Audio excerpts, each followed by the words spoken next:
Alhamdulillahi Rabbil Alamin.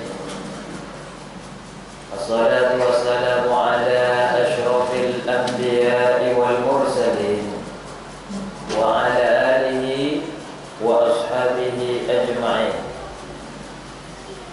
Asyhadu an la ilaha illallah wahdahu la syarika lah wa asyhadu anna Muhammadan abduhu wa rasuluhu sallallahu alaihi wasallam.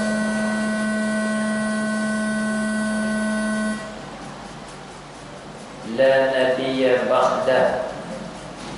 Allahumma salli wa sallim wa barik ala sayyidina Muhammad wa ala alihi wa ashabihi ajma'in. Amma ba'du fa ya ibadallah, usikum wa nafsi iyaya bittaqwallah, faqad fazal muttaqun. Ittaqullaha haqqa tuqatih wa la tamutunna illa wa antum muslimun. Faqala Allah Ta'ala fil Qur'anil Karim, a'udzu billahi minasy syaithanir rajim. Wa idza sa'alaka 'ibadi anni fa inni qarib ujibu da'watad da'i idza da'ani falyastajibu li wal yu'minu bi la'allahum yarshudun. Sadaqallahul azim. Kaum muslimin, hadirin sidang jemaah Jumat yang dimuliakan Allah. Pada Jumat ini di bulan Rabiul Tsani, marilah sama-sama kita tingkatkan takwa kita. Siapapun kita, tidak lihat dia muda, tidak lihat dia tua, tidak lihat dia kaya, tidak lihat dia biasa saja, kita mesti tingkatkan takwa. Kita kerjakan perintah Allah, kita tinggalkan apa yang Allah larang. Bersyukur kita, alhamdulillah, sampai detik ini Allah masih beri nikmat. Allah turunkan hujan, bahkan mungkin dibilang musim hujan, tapi alhamdulillah tidak sampai longsor, banjir bandang di tempat kita. Itu nikmat. Allah turunkan kesehatan atau berikan kesehatan, kekuatan fisik kita. Kita kerja, kita olahraga, kita bermain permainan karena masih kuat tangan kita, kaki kita, fisik kita. Ada orang yang di rumah saja nggak kuat lagi badannya, kakinya nggak kuat, tangannya nggak kuat. Macam-macam penyakit. Ada stroke, ada yang lain dan lain sebagainya. Karena nggak ada lagi kekuatan. Kita masih diberikan akal dan kita masih diberikan iman. Itu yang paling berharga, yaitu kepercayaan kita kepada Tuhan kita itu, iman kita.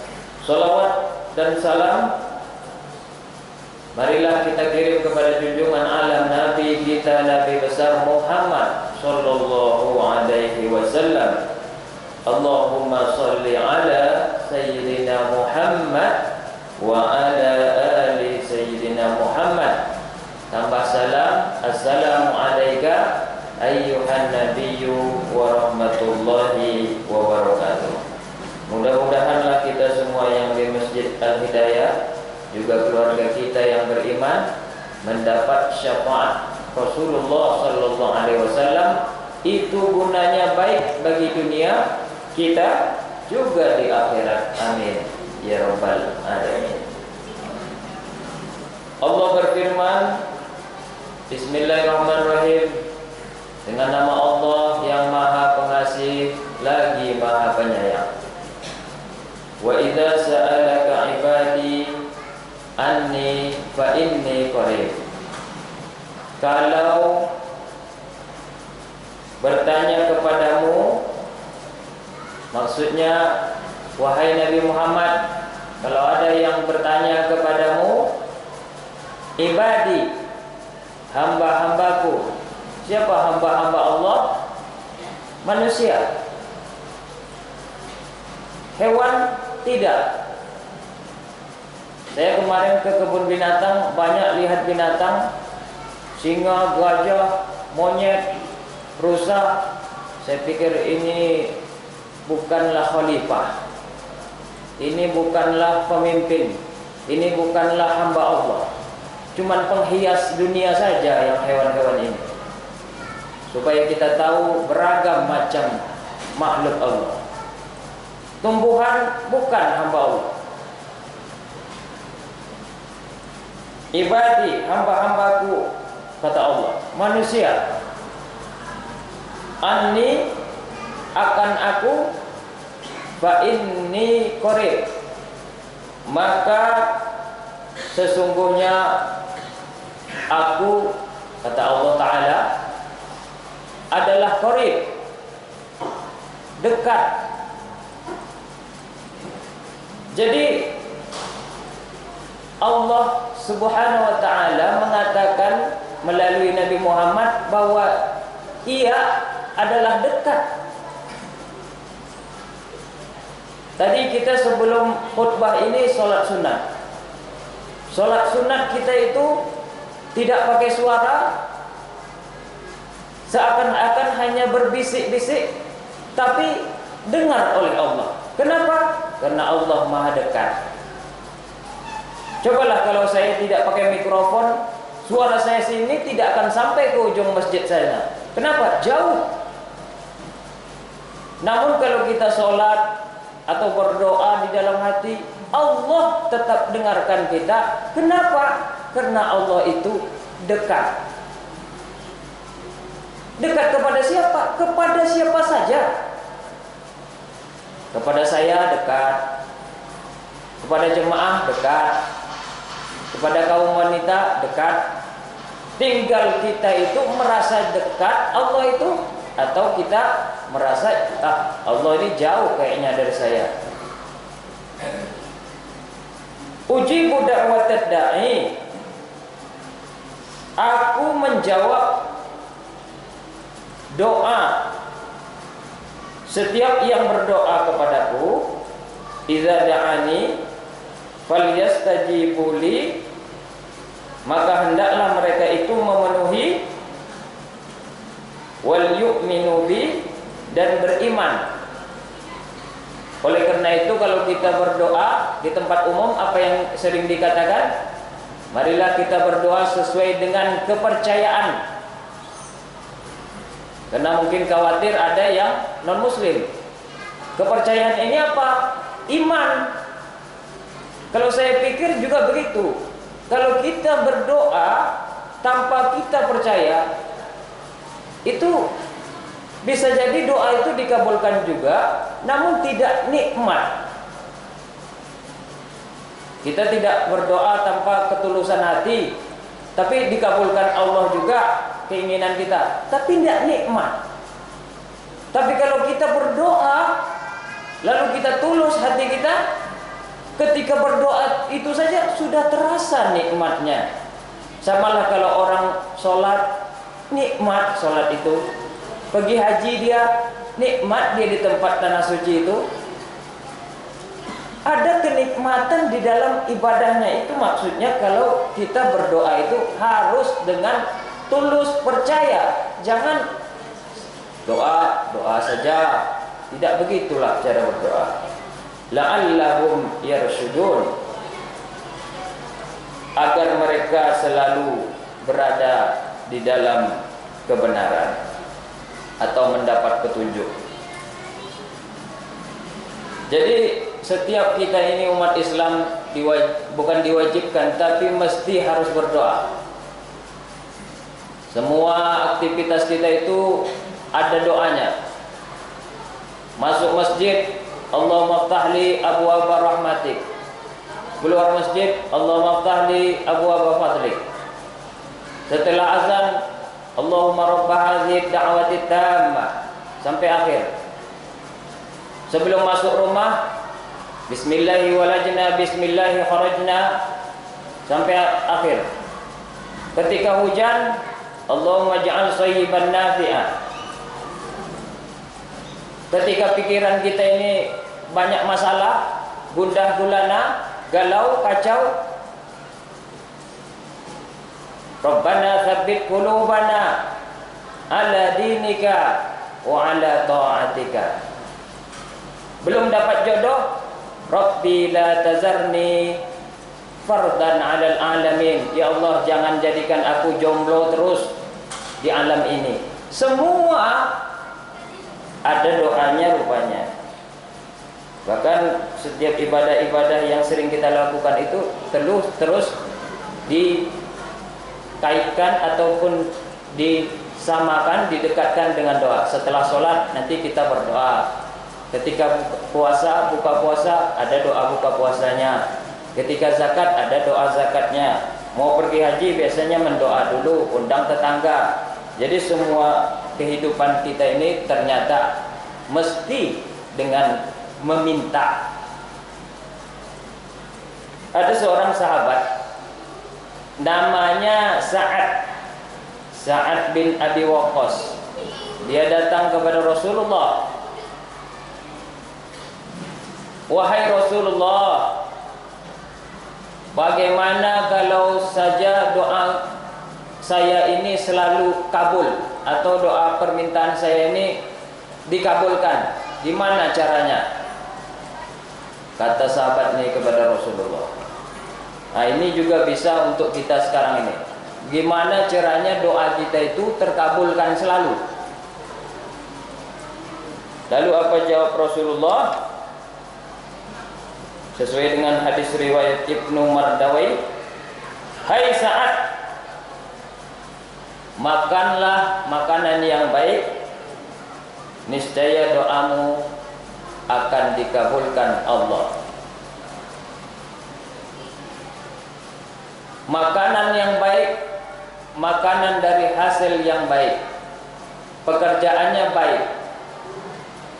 Makanan yang baik juga makanan yang bukan makanan yang haram.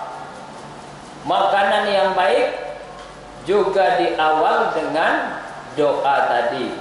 Bacalah bismillah supaya baik makanan itu. Kan kita sekarang takut, saya makan nanti jadi kolesterol, saya makan ini nanti jadi diabetes, minuman air galon belum tentu steril, makan di sana banyak kimia. Saya pikir-pikir kalau kayak gini stres kita jadinya nih. Semua makanan kita tidak ada yang sehat. Jadi kalau saya ambil kesimpulan, sebelum makan, sebelum minum, karena kita tahu semua itu sudah tidak lagi murni alami seperti dulu, ada pengawetnya, ada kimianya, ada ininya itu, maka tolonglah mulai dengan Bismillahirrahmanirrahim. Semoga dengan makan ini saya bertambah sehat badan saya. Begitu caranya. Jangan bagaimana cari makan yang baik sekarang, zaman sekarang semua udah bercampur-campur. Makanan yang baik itu yang menyebabkan doa kita akan dikabulkan. Ada beberapa waktu supaya doa kita terkabul. Pertama, waktu azan dan iqamah. Ad-du'a bainal azan wal iqamah la yuraddu. Orang kalau dia mengangkat tangannya ketika antara azan dan qomat, itu doanya tidak akan ditolak. Maka pas waktu itu upayakan berdoa.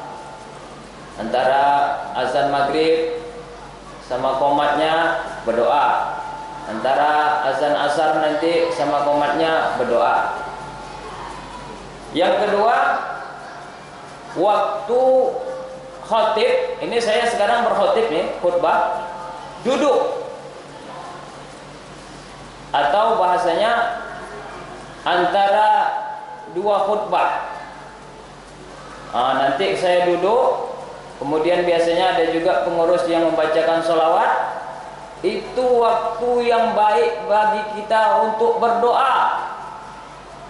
Mau jodoh, mau apa aja lah, kebun kita tidak trek sawitnya, anak kita tidak nakal lagi, istri kita tidak cerewet, berdoa waktu itu, jangan ngantuk. Makanya waktu Jumat itu jangan tidur, apalagi main HP, nanti terlewat waktu-waktu doa yang mustajab, makbul maksudnya. Kalau pesan guru saya, kalau kamu berdoa 3 kali Jumat antara 2 khutbah tadi, nanti saya kan setelah materi ini duduk saya, itu berdoa, besok Jumat lagi berdoa lagi, 1 Jumat lagi berdoa lagi, 3 kali berturut-turut, itu juga doanya. Artinya jangan banyak kali mintanya. Jumat ini minta mobil, Jumat depan minta motor, Jumat satu lagi minta emas. Itu enggak fokus. Kata guru saya, 1 aja doanya, tapi berturut-turut, melatih kita fokus. Dengan tulus ikhlas, mudah-mudahan langsung dikabulkan Allah. Itulah pesan dari guru saya. Itu adalah waktu yang mustajab di dalam berdoa. Kemudian kapan lagi? Ketika kamu dianiaya orang, kamu dibohongi orang, kamu utangmu atau kamu diutangi orang nggak dibayar-bayar, kemudian difitnah. Pokoknya kita ketika dizolimi orang, itu waktu-waktu yang mustajab bagi orang yang berdoa kepada Allah. Tapi saran saya jangan terus-terusan, ya Allah, dia telah menghina saya, tolong ambil saja nyawanya. Jangan kayak gitu. Karena kasihan juga, dia punya anak, punya istri. Bagaimana doa yang terbaik? Karena kita sudah dizolimi orang, ya Allah, ampunkanlah kesalahannya kepada saya, rubahlah sikapnya. Toh kalau memang tidak bisa dia berubah, tegurlah dia dengan caramu tanpa menghilangkan rezeki keluarganya. Itu bagus doa itu. Jadi ada pikiran baik dari kita untuk orang yang membenci atau kita benci. Supaya apa? Supaya kita terlihat oleh Allah dan malaikat itu adalah kategori orang-orang yang baik terus, walaupun di dalam hati. Inilah yang bisa saya sampaikan. Mudah-mudahan selamat kita dunia, selamat kita akhirat. Fa'tabiru ya ulil absar la'allakum tuflihun. Bismillah.